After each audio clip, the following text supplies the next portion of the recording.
back in the day, that used to be the Erie Canal. Yeah, it's weird to think that all of that was the Erie Canal. Yeah. So this was made by the Monumental Bronze Company out of Bridgeport, Connecticut. It is made of a cast zinc alloy. It's kind of an interesting thing that was kind of a low-cost alternative to more expensive stone monuments. And a lot of them actually hold up quite well.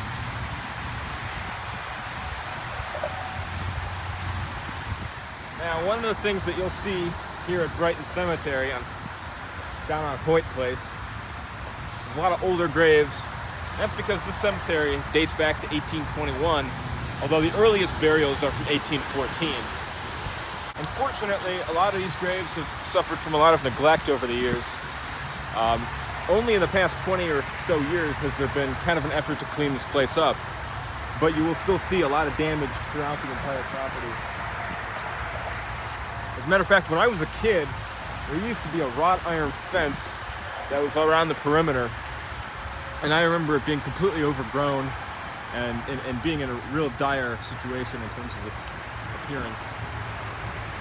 So, Hoyt Place, Brighton Cemetery, as I said, started in 1822, with some of the burials actually dating back to 1814. And there was originally a church on the perimeter of this property, somewhere up in the ridge, that burned down. A roof shingle caught on fire and took the whole property and all of its burial records with it, which has left it kind of problematic in terms of upkeep and records, things like that.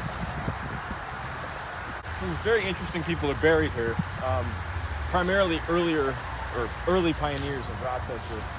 This actually was part of this township of Brighton, the village of Brighton, but that was actually annexed by the city of Rochester, and so now this is part of the city of Rochester. Is that losing part of its statue? Well, but this gentleman here was a Civil War veteran. Judging by the looks of it, he was in the cavalry. He was a major in the cavalry. He died in 1869, so after the war. But what strikes me as interesting is, over here it says that it was erected by his comrades and friends. I don't know a lot about burial traditions of veterans at the time, but I do think that's quite interesting. And it is missing the top. I'm looking right now for the grave of Arch Merrill. Arch Merrill? Arch Merrill. He was a writer. He wrote a lot of interesting books about Rochester, the surrounding areas.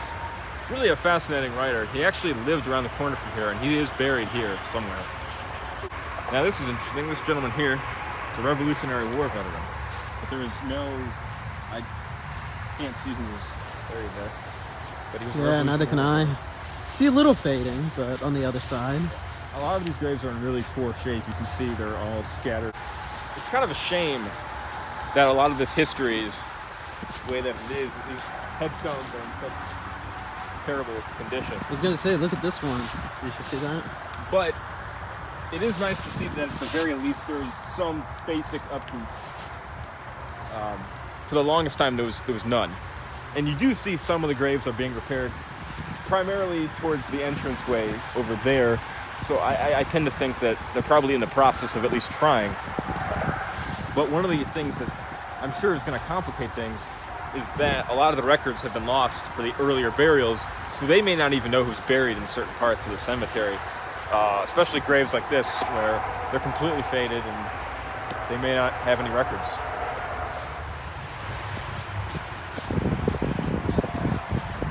We are moving into a section that's a lot more recent burials. Now that's interesting, the amount of growth on the moss in this individual's grave. I wonder if that has to do with the material that was used in the headstone itself. I'm not sure. This is kind of a unfortunate thing that you will often see in older cemeteries, although that is fairly recent, is that it was twins.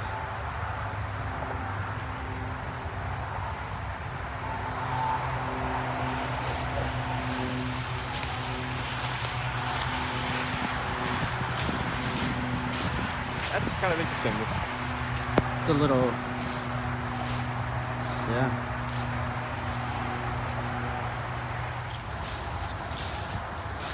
I think it'd be a little weird to be buried here, honestly. Well, a lot of these people, I would have to guess, have no living descendants. I could be wrong on that. But there's certainly people here who have no descendants. This is a family plot. You can tell the name. Wonder what that is over there, straight ahead on the fence. There's a gate. Because they have to get a mower over there, I'm guessing. That's probably part of it. I mean, I may work. Oh. What? Oh, look at that. That's beautiful.